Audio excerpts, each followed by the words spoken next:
Well, hello, everybody, and thank you for tuning into the Storytelling Alchemist show here on the Los Angeles Tribune. Very excited about my guest. But first, just a reminder we're here every Wednesday at 10 p.m. Eastern, 7 p.m. Pacific, live. And so, definitely, my show is always about the story and how people have overcame adversity or hard times in their life. And so, my guest tonight is no different. He's been through some pretty challenging times in his life, but he's an inspiration to all of us.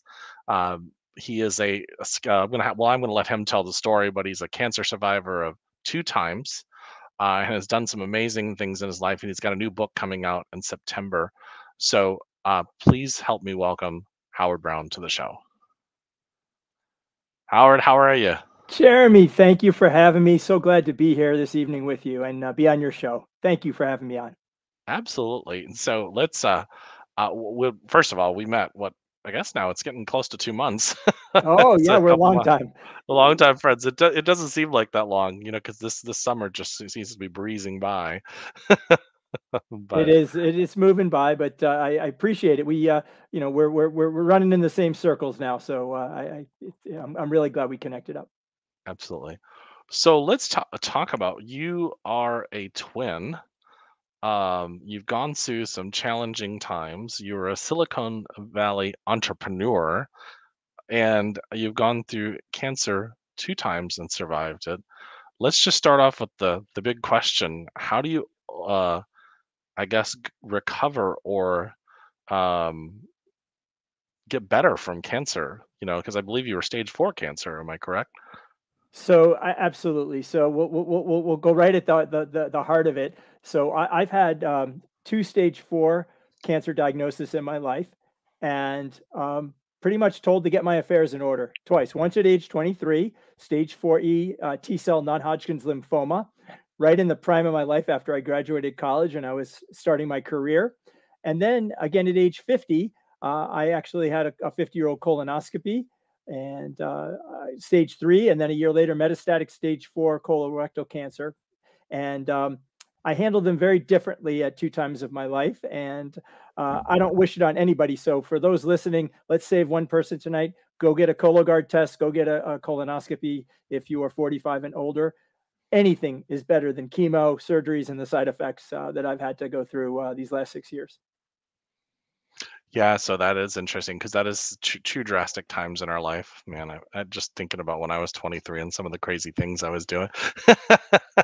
But you were dealing with you with something that most 23-year-olds have not dealt with. Well, Um, again, young onset cancer is prevalent, but there's others. But I will tell you what I did. I ran home to mom and dad. I moved back to Boston. I was in Dayton, Ohio, and working for NCR Corporation, and I ended up moving back home because the best hospitals were in Boston. And long story, they didn't figure out what I had. I had a little nodule on my left cheekbone, and thank God that came out, because if it didn't, I who knows what would have happened. I probably just would have collapsed and died. But I got diagnosed finally, and this is 1989, October of '89. So think back, right? No cell phones to speak of. Not really many people. I mean, there were some computers out there, but not so everyone had one. I was still typing on an IBM Selectric or a Smith Corona in my dorm room, and there was no internet. So we were living in the analog times. And so getting information, we had encyclopedias still. We went to libraries, right? So learning about my disease was much different than rolling the clock forward. So I call myself a deer in the headlights originally. And then rolling the clock forward, I'm a dad, I'm a husband. It's the digital age. So it's much easier to connect. But still, you asked a very question. How does someone get through some of that? Many don't. In the stage 4 world, we live with death all the time, or we live with people that are desperate just to extend their lives, or they're on chemo for life, or they're trying to find the next clinical trial. So I answer the question as honestly as I can. I am, one, blessed. I am two, grateful, and three, I'm lucky, and lucky times two. Yeah, I think that's really powerful when you really think of, because I mean, anybody that's watched my show knows that my mother passed away of stage 4 uterine cancer in 2012. And, much like you just gave wisdom to, she didn't get her pap smear. She was a nurse in like 5 years. And well, as we know, nurses don't necessarily take care of themselves, they take care of everybody else. And so, so it's one of those things when you hear stage 4, it's like usually you're like, that makes you want to go, step back a little bit, family members, and of course the patient, I'm sure, does that as well. So, you are definitely, thank you for being blessed and being here with us to take this, tell us your story. I think that's beautiful. Yeah, if you Doctor Google, any type of stage 4 cancers, it's bad news, really bad news. I mean, they give you percentages, which no one knows the percentages except for the almighty above, right? They know Yeah. when your number's up, your number's up. So I will tell you that it's a process. Going from a patient to survivor um, is really, I call it putting Humpty Dumpty back together again, version 1.0 for cancer 1 and version 2.0 this time around. And that blueprint has to be part of you. So you have to lift yourself up. And it's not easy. It's much easier to just be depressed, isolate, feel sorry for yourself, and not get out of bed. And so you must lift yourself up, your self care, emotionally, physically, financially, relationships. It really has to start with your own motivations. And I was pretty motivated both times, right? I wanted to live. I had, and it's funny that you would say you want to live because you want to get more. That wasn't actually my credo or my mantra. I actually wanted to know more what I could give. And so by doing that, you lift others. And that's what makes this world a better place. And that's why I wrote the book. The book it's not a cancer book. It is actually my memoir of inspiration, motivation, and education, but it has cancer chapters in there for sure. So you said a couple things there. One you said you had to kind of get up. I can't remember. Is that you kind of have to get up out of bed, and and I guess choose to live. Is that kind of, is there a positive way of thinking, or is it? I know when we first talked about, you said there's no secret sauce. That just you were blessed and you gave through, as honest as possible as answer. But do you think that you're positive and not kind of letting yourself get yourself down, or was contributed to that, or just kept a better state of mind?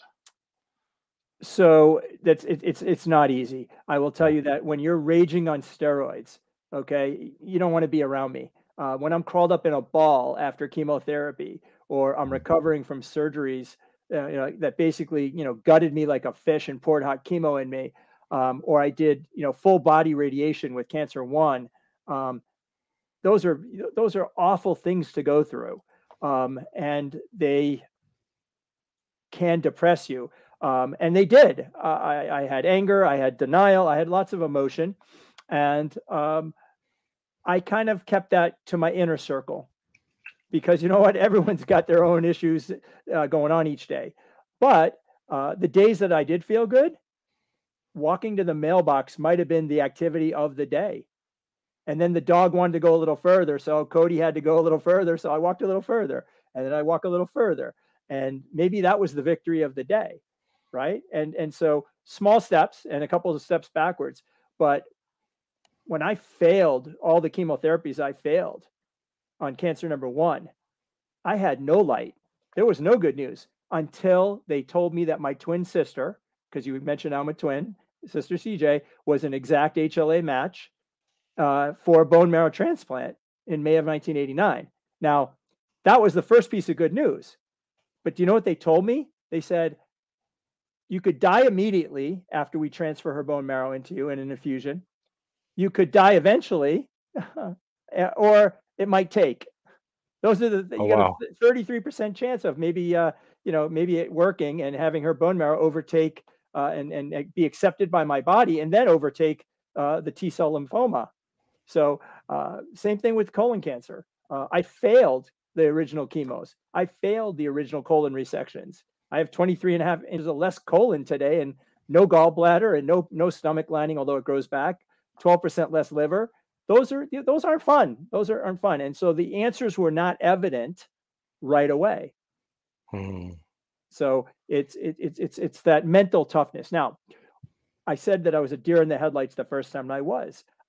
I didn't expect to get cancer at 23. Of So course. my mom and dad become my caregivers. We're driving into Dana-Farber Cancer Institute in Boston, about 40 minutes away from Framingham, where I grew up. And I did 120 blood transfusions or more of platelets and red cells because I was immune compromised. So we all kind of know what that is during COVID now, right? Yeah. We all live this now. We lived restricted lives and masks and all that stuff. Well, I lived that now twice in my life plus COVID. So I really was a deer in the headlights. I had to learn, and I had people that I talked to in the waiting room, but I really counted on my doctors and my staff, and I had support, but it took a lot longer. The second time around, I'm 50 years old. I'm a dad. I'm married for 22 years already, and I wanted to see my daughter graduate high school. That was the goal. Was if could I live 3 to 4 more years? She was a freshman. 4 more years to see her graduate school. Right. Now she's 20, going to graduate the University of Michigan this December. That's Oh, congratulations. amazing, and not probably tomorrow, but I actually now believe that I'm now 2.5 years, no evidence of disease, that I will walk her down the aisle at that time. And so you got to set those goals. That's the motivation, right? Yeah. That's the motivation. Well, and I think too, what you're talking about too is, of course, during going through all this, you're going to have hard times, and it's going to be, I mean, that's just the understatement of the year. And then it was painful, but you kept your mind thinking about, I want to see my daughter graduate from high school. Now you're wanting to walk her down the aisle, maybe see her first grandbaby born. Those milestones in your life. And I think that people get wrapped up in the um, what's going on, and instead of having that one nugget, even though all this stuff is really going on that's a really painful, um, you still had that one thing that was keeping you going, and I think that's powerful. Absolutely. And, So and also this time, I kind of learned how to accept help. I'm always used to, being a caregiver and a good friend and a listener and there for people. I actually had my time of need, and people stepped up in a huge way. And I did. Listen. I respect a lot of people that want to keep their diagnosis private. Absolutely, your choice. I was very public about it, and I had people from all over the world in multiple religions, Muslim, Christian, atheist, Jewish, praying for my well-being, cheering me on. And I felt that energy. And I appreciated that energy for someone to take the time out of the day and check in with me and make sure that I was okay, and to root me on, even though we didn't know the outcome. You know, yeah, and I have to tell you that I say this in my book very clearly. There's some superheroes in this world, and my caregiver wife, Lisa, and my caregiver wife, mom, and my dad, they are superheroes. And anyone that's had to care for someone, an elderly parent, a sick friend, a sick child, that work is superhero work, because it is thankless, it is tireless, and you give up of yourself to do it. And they did that for me. The second superheroes that I always refer to are my infusion nurses. Imagine having the job to comfort the patient, to pour poison in them to cure them, and do that every single day. Those infusion nurses are my superheroes, and doctors, of course, but caregivers and things like that. So you have to have an appreciation. Now I have a 15-year-old daughter watching her dad wither away, right? yeah, And I tried to spend as much time. So, they made the cancer guy her soccer team manager, right? So I got, she played travel soccer. So I'm traveling all over the place with her when I could. I have other dads driving me because I just got off chemo, and I got a lot of time with her as a young. But imagine her, and just, people weren't asking, how's your dad? How's your dad? They weren't asking how she was doing. She's now actually 4 years later, 5 years later, 6 years later, she's now processing it out. well, She just buried it. And my of course. wife, we went from cancer to COVID, right? We went from, finally seeing a little sunshine to now, basically living still a restrictive, path with COVID and stuff like that. So a lot of lessons to be learned. And that's why I say the first thing I always say is that I am blessed, I am grateful. And then I add the lucky piece there, because many people are not, but more Yes, people are living with cancer. And that path, that blueprint, that survivorship blueprint, it is not clear cut. You have to create your blueprint. Just like building a house, you need a blueprint. Yeah. Yeah, I agree. So you were a Silicon Valley entrepreneur, and did cancer kind of change that for you? That kind of what ended that life for you, or is it just because you wanted a change in your life? So I actually went to Babson College in Boston. It's the #1 school for entrepreneurship.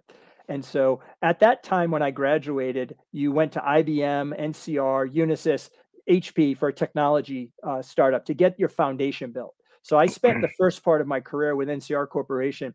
And then when AT&T bought them in like 1991 or 2, I took early retirement from NCR AT&T, and I went to my first startup. It was a digital linear editing. We changed the face of Hollywood, called Avid Technology, and I handled the broadcast side of things. It was amazing. It was really great. We went from analog to digital on how to edit television and commercials and films. Fantastic, really great run. And I was at my home there because that was a startup that was I was growing the broadcast business out. And then I did move to Silicon Valley after that. I went to work for a true startup called Liquid Audio, and Avid was booming in the video side of things. I think we're going to do the same thing in the audio world with Liquid Audio, but we were living in the Sony Walkman time. We were living in cassette tapes. We're downloading huge WAV files or Fraunhofer files over 28.8 modems, getting a busy signal. Timing, but we raised $238 million. We went public. We did a secondary, but we really never we didn't have a product. So this is the go-go, end of the 90s Silicon Valley time. Everyone was sprinting. 2 + 2 = 17. It was the new math, and it was crazy. And so with that, and then I went to another a startup from CMGI called Navisite in the web hosting space, now called cloud computing. We took that public. Great victories, but at a big cost. And the cost was no balanced life. Workaholics are us. And my wife put an article in front of me and said, families that eat dinner together, stay together. And, we're about to, make a child. And that's a story that I'll dive into in a second. But she was like, how many times are you home for dinner a month? And I was like, I don't know. She goes, single digits. You're never home for dinner. You're never home for dinner. You're traveling or you're not home. And so that actually was, it was crazy times. There was some cool stuff. LinkedIn started then. Facebook came along later. The Google guys were just young guys raising money. Friendster was a social app out there. I remember that. Search engines, Lycos, Excite, Ask Jeeves. This is a cool, different time of day. But again, it was all craziness because money was flying, and I got to partake of some of the fruit of the vine there, and it was great. But I want to go back a story. So one of the things that you just have to say it's a miracle, but before I did any chemotherapy in October of 1989, I came in. I was supposed to do my first chemotherapy infusions, and my doctor said, "We did your blood tests. Your liver function test is too high today, and so we're going to send you home." And I said, "Oh my God, I didn't sleep a wink. It was my first chemo ever. I mean, what am I going to do? I'm a nervous wreck." He says, "Well, I got a field trip planned for you." I said, "You got a field trip?"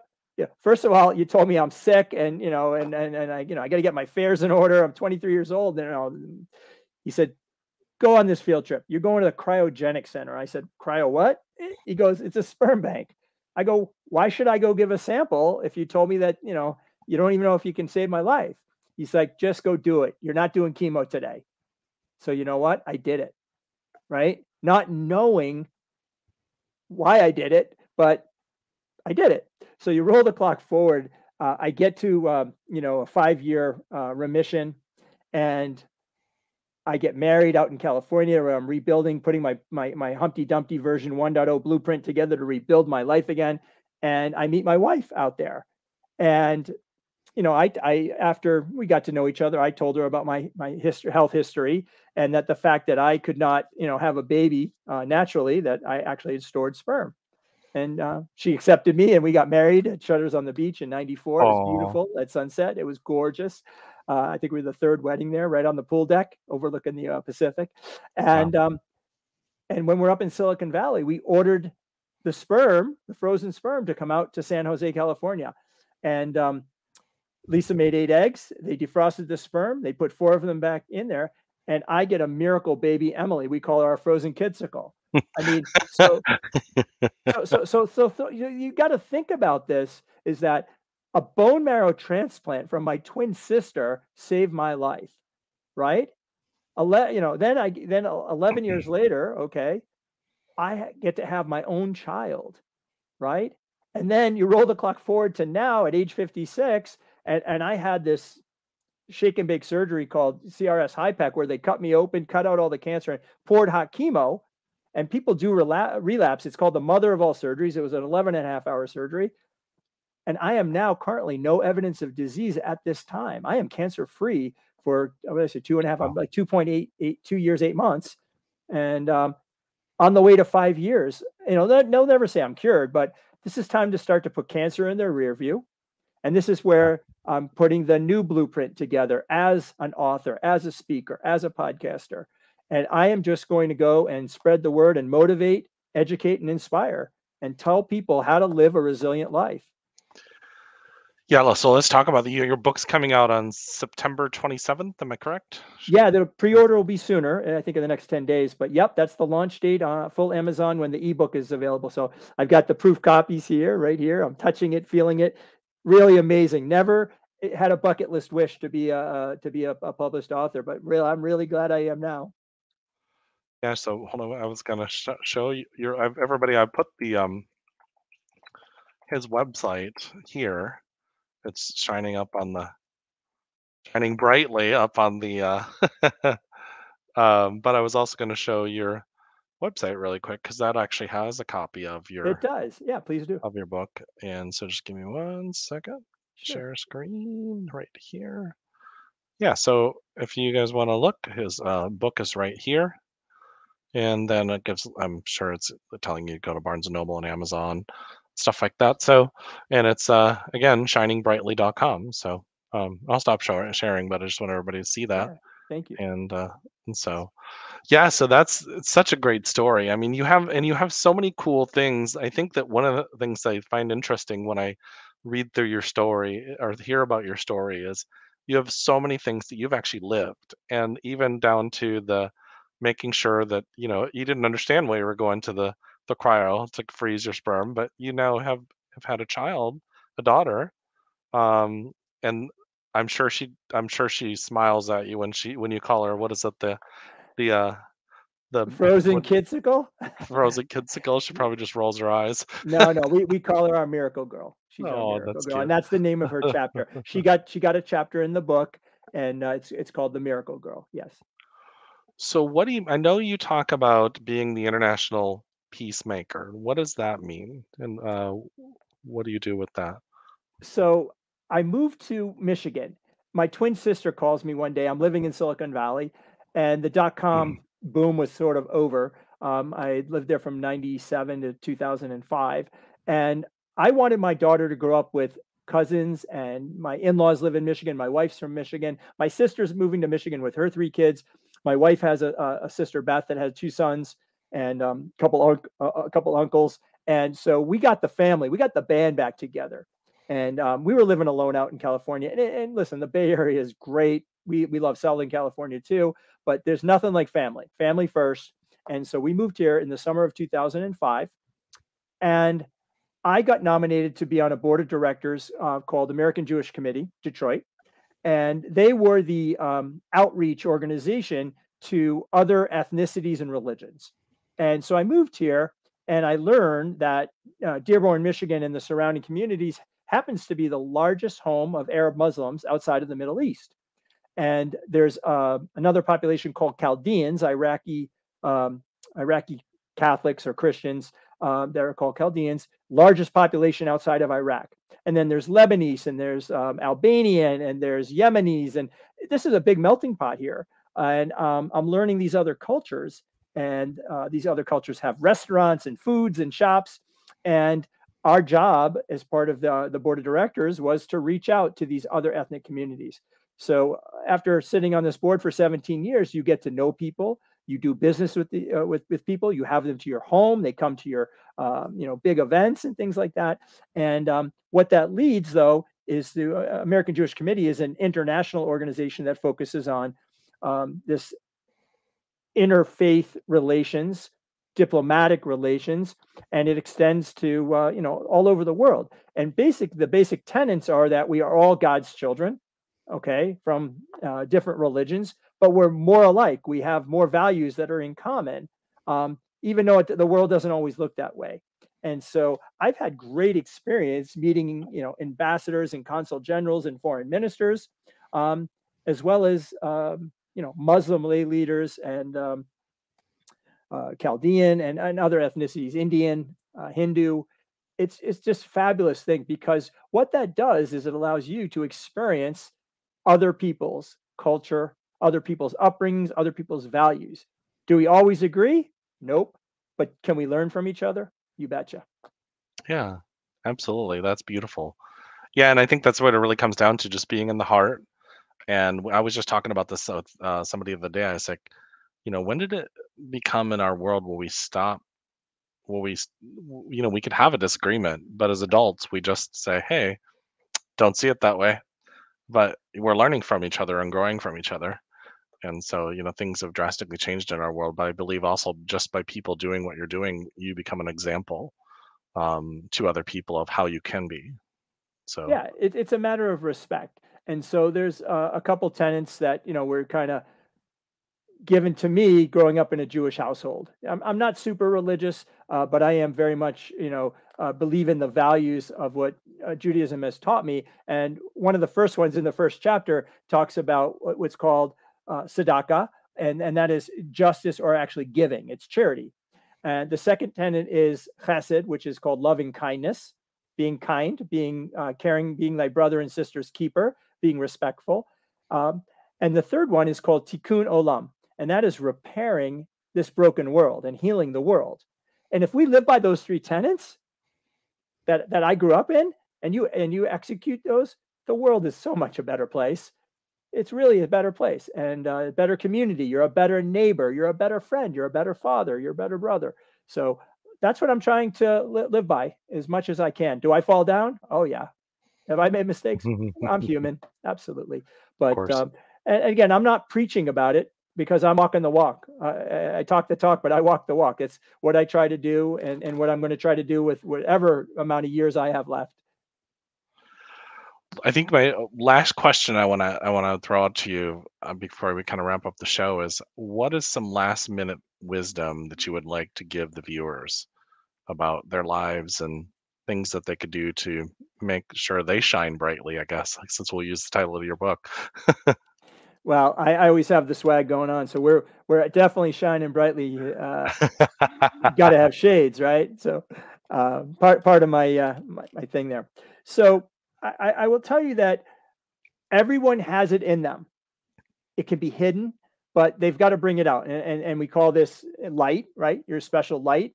Um, that it's best when you share that light, right, with others. And that's the kindness aspect. That's being nice. That's doing good deeds for people. That's buying someone behind you a cup of coffee and a random act of kindness. That's showing gratitude and living by that. Um, and then this resiliency that I overcame, right, of all odds, okay, that light has been shined to me, and thus I'm reflecting that light to others. And so we come a big circle and a big spotlight, right, of goodness.